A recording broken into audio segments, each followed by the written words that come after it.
Hi friends, welcome to my channel cookery point. दोस्तों, आज हम कुछ मीठा बनाने जा रहे हैं जी।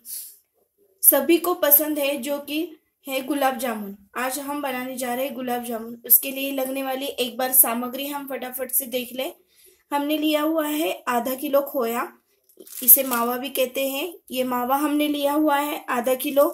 इसके अलावा हमारे पास है शुगर यानी कि चीनी। चीनी हमने ली हुई है 1 किलो। एक आधा किलो मावा होगा तो उसके लिए 1 किलो शुगर की हमें जरूरत पड़ेगी। 3 हरी इलायची मैंने ली है।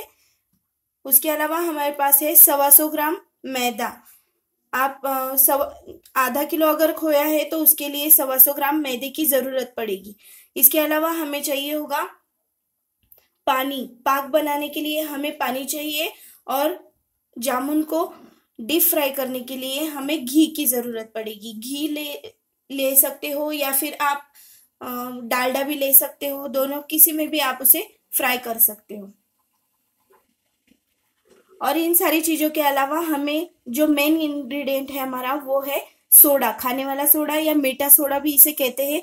इसकी ये हमने लिया हुआ है 1/4 छोटा चम्मच भर के हमने इसे लिया हुआ है।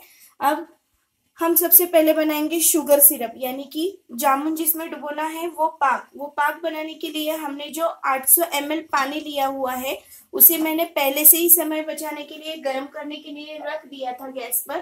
तो अब वो उबलने लगा है तो उसमें हम तुरंत डालेंगे शुगर और उसे अच्छी तरह से मिला लेंगे।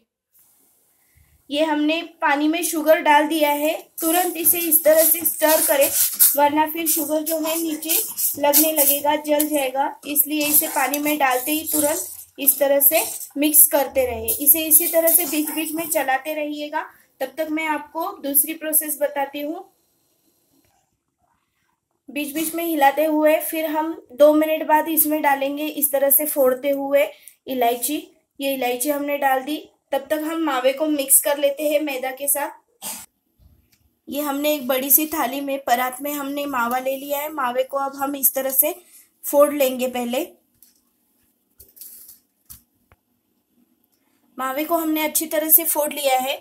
अब हम इसमें डालेंगे सोडा, जो कि हमने 1/4 छोटा चम्मच भर के लिया हुआ था। ये हमने डाल दिया इसमें सोडा। अब हम इसमें डालेंगे मैदा।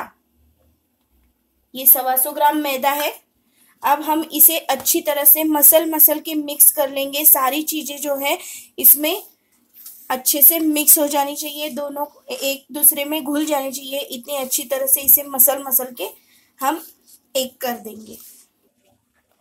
ये हमने मावा और मैदे का इस तरह से एक सॉफ्ट ऐसा डो लगा लिया है। अब हम इसे 15 से 20 मिनट तक हम इसे सेट होने के लिए साइड में रख देते हैं। हमने जो शुगर सिरप बनने के लिए रखा हुआ था ये उबल के इस तरह से हो चुका है। आप देख सकते हो इस तरह का ही शुगर सिरप, यानी जामुन के लिए हमें पाक की जरूरत होगी। ये बिल्कुल अच्छी तरह से बन चुका है। शुगर सिरप बनाने के लिए मैंने जो आपको मेजरमेंट्स बताई है बिल्कुल उसी तरह से उसी हिसाब से उसे ले, वरना आपका शुगर सिरप जो है वो बिगड़ जाएगा। अगर शुगर सिरप बिगड़ गया तो फिर आपके जामुन फूलेंगे नहीं और उनकी टेस्ट भी बदल जाएगी। इसलिए जो मैंने नाप बताए हुए मेजरमेंट्स आपको दिए हुए हैं उसी तरह से बनाएं और फिर उसकी कंसिस्टेंसी इस तरह से होगी। शुगर सिरप जब शुगर डालने के बाद, शुगर घुलने के बाद 1 मिनट तक इसे हाई फ्लेम पर रखें और फिर बाद में फ्लेम को लो कर दे। 5 मिनट तक के लिए इसे उबालें और फिर बाद में हम फ्लेम को ऑफ कर देंगे। ये 15 मिनट इसे लगभग हो चुके हैं। हम 15 मिनट के बाद एक बार फिर से इसे इस तरह से मसलेंगे 1 से 2 मिनट तक और फिर बाद में हम इसे गोले बनाना शुरू करेंगे। तो बने हुए पाक को हमने साइड में रख दिया है। जो हमारा मावा था उसके हमने इस तरह से लंबे लंबे रोल बना लिए। इसका बनाने का एक फायदा है कि हमारे जामुन जो है वो सारे के सारे एक साइज में बनेंगे। अब हम इसे सारे के सारे इस तरह से इक्वल साइज में इनके टुकड़े बनाएंगे।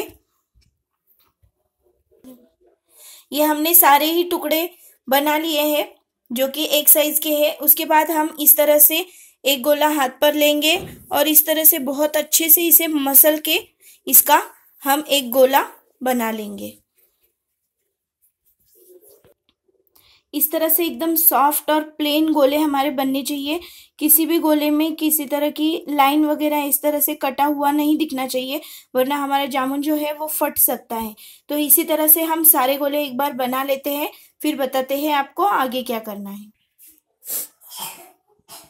ये हमारा घी जो है हमने मेल्ट करने के लिए रखा हुआ था, लो फ्लेम पर हम इसे रखेंगे। ये हम आपको डालकर बताते हैं। इस तरह से थोड़ा सा टुकड़ा इसमें डालकर देखें, तुरंत अगर ऊपर आ गया है तो हमने जो घी गर्म करने के लिए रखा हुआ था वो बिल्कुल सही गर्म हुआ है। बहुत ज्यादा गर्म घी ना करें वरना वो जल भी सकते हैं। इस तरह से हम एक एक दो दो जामुन लेते हुए इन गोलों को इसमें डाल देंगे घी में और अच्छी तरह से इसे हिलाएंगे। फ्लेम को एकदम लो ही रखें, लो फ्लेम पर हमें इसे अच्छी तरह से फ्राई करना है। जामुन डालने के बाद इस तरह से हल्के हाथों से इसे बस इस तरह से गोल गोल गोल गोल घुमाइए। हल्के हाथों से इसे घुमाना है और याद रखिए लगातार इसे इस तरह से स्टर करते रहे, वरना जामुन का कलर जो है एक जैसा नहीं आएगा। थोड़ी देर के बाद इस तरह से उठाते हुए इन्हें हिलाइए ताकि इनका जो कलर है अच्छी तरह से आए और ये कुक भी अच्छी तरह से हो जाए, अंदर से कच्चा ना रहने पाए।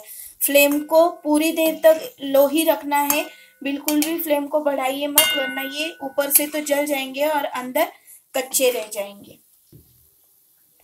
ये हमारे जामुन को बहुत ही अच्छा सुनहरा कलर आ गया है। इस वक्त हम इन्हें निकाल लेते हैं। निकालते ही तुरंत हम इसमें डालेंगे, इसको शुगर सिरप में हम डाल देंगे। सारा घी जो है इसका अच्छी तरह से निकाल ले, वरना पूरा जो हमारा शुगर सिरप है पूरी तरह से घी घी हो जाएगा। इसलिए इस तरह से पूरा निचोड़ कर अच्छी तरह से इसमें डाल दीजिए। जामुन को डीप फ्राई करने के तुरंत बाद हम उसे सिरप में डाल देंगे। सिरप भी ज्यादा ठंडा नहीं होना चाहिए, ये भी अच्छी तरह से गर्म ही होना चाहिए। और एक बात का ध्यान रखें खास करके कि जामुन फ्राई करने के बाद जब हम इसमें डाल देते हैं तो इसे चम्मच से हिलाइएगा नहीं, बस जिस तरह से है उसी तरह से उसे रखें और बाकी के जामुन भी फ्राई करके उसके ऊपर डालते जाएं। तो देखिए फ्रेंड्स, हमारे सारे जामुन फ्राई करके हो चुके हैं। हमने सारे ही जामुन हमारे शुगर सिरप में डाल दिए हैं। बहुत ही अच्छे टेम्पटिंग इस तरह से बने हुए हैं। इसे शुगर सिरप में डालने के बाद ओवरनाइट इसे इसी के अंदर रहने दे, हिलाइएगा नहीं बिल्कुल भी। एक जगह पे इसे ढक्कन लगा के ठंडा होने के बाद इसके ऊपर ढक्कन लगाए और पूरी रात भर इसे इसी सिरप में भीग कर रहने दें। अगर आपको हमारी ये रेसिपी अच्छी लगी है तो इसे लाइक कीजिए, शेयर कीजिए। अब तक आपने हमारे चैनल को सब्सक्राइब नहीं किया है तो सब्सक्राइब जरूर कीजिए, बेल आइकन को दबाइए ताकि आपको हमारे नए वीडियो सबसे पहले देखने का मौका मिले। तो मिलते हैं अगली रेसिपी के साथ, तब तक के लिए बाय एंड एंजॉय।